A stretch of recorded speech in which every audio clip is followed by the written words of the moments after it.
Hello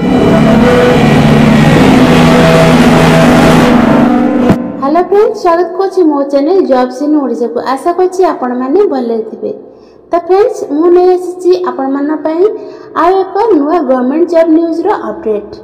तो आपण माने पई ओडिशा स्कूल तरफरु केतटी पोस्ट रो ऑफिशियल नोटिफिकेशन जारी हो सारी छी। जदि आपण माने ए पोस्ट अप्लाई करे पई इंटरेस्टेड रहउछंती तबे एही वीडियोटी को शेष पर्यंत देखि नियंतु।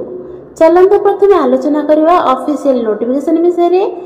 फ्रेंड्स, जदि आपण माने निज निज जिल्ला रे आसुथिबा एभली गवर्नमेंट जॉब न्यूज पाए पई चाहउछंती तबे आमा चैनल को सब्सक्राइब करंतु। वीडियोटी ओडी लाइक करे पई भूलंतु नाही। तो फ्रेंड्स, आमे वैसे जे ओडिशा स्कूल रिक्वायरमेंट 2024 रो ऑफिशियल नोटिफिकेशन मध्ये को एठी आपनकर ऑर्गेनाइजेशन नेम रहबो स्पेशल स्कूल फॉर डिसेबल रहबो। टाइप ऑफ जॉब आपनकर कॉन्ट्रैक्चुअल रहबो। कैटेगरी आपनकर ओडिशा गवर्नमेंट जॉब रहबो। नेम ऑफ द पोस्ट आपनकर वेरियस पोस्ट रहबो। एप्लीकेशन मोड आपनकर ऑफलाइन रहबो।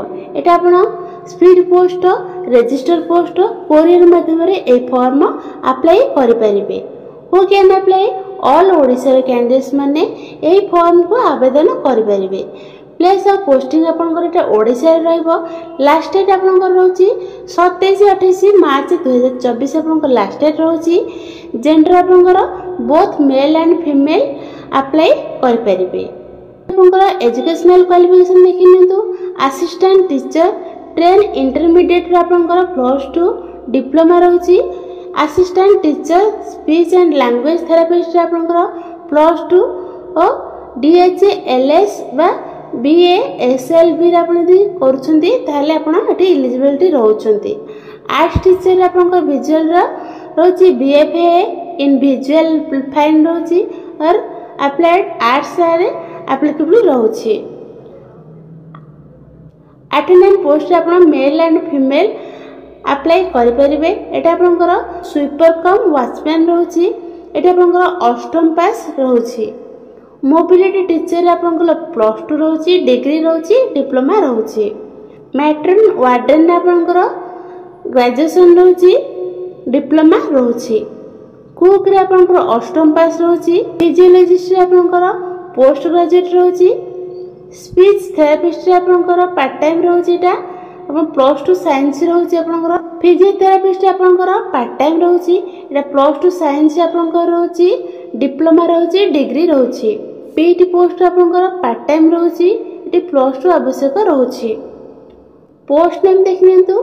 असिस्टेंट टीचर ट्रेन इंटरमीडिएट रहउची। Assistant teacher speech and language therapist रहउची। आर्ट्स टीचर रहउची विजुअल रा। Attendant male and female apply करि परिबे।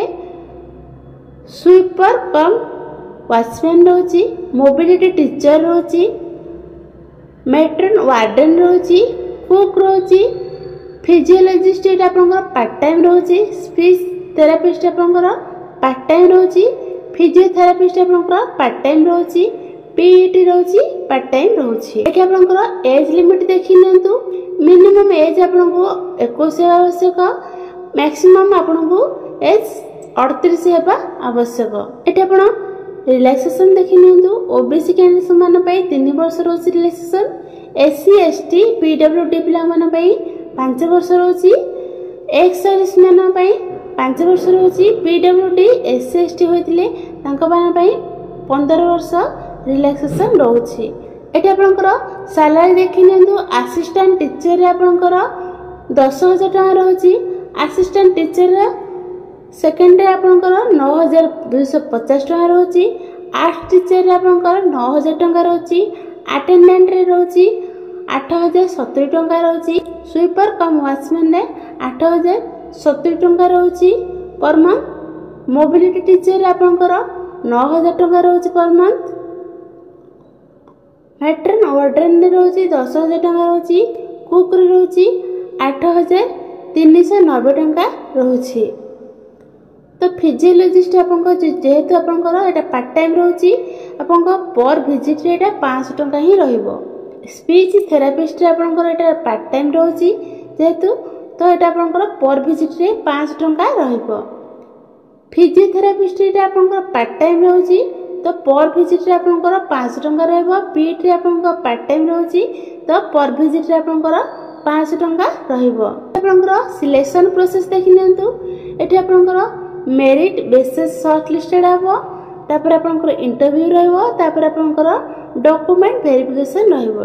एठी आपनकर एप्लीकेशन फी किछि रहु नाही। Odisha school teacher piano and attendant post recruitment 2024 रो इंपोर्टेंट डॉक्यूमेंट गुड़िक देखि नियंतु। क्वालिफिकेशन सर्टिफिकेट दरकार रहउची, 2 recent colours passport size photo दरकार रहउची, कास्ट सर्टिफिकेट दरकार रहउची। जदि आपन पारे एक्सपीरियंस सर्टिफिकेट अछि तले आपन एटी शो करि परिबे।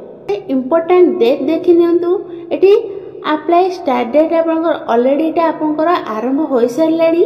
तो आपन लास्ट डेट रहउची 27-28 मार्च 2024। जदि आपन माने एही पोस्ट आवेदन करे पे इंटरेस्टेड रहउछंती तो एबे जाई आवेदन कर नियंतु। आपण आवेदन करि परिबे।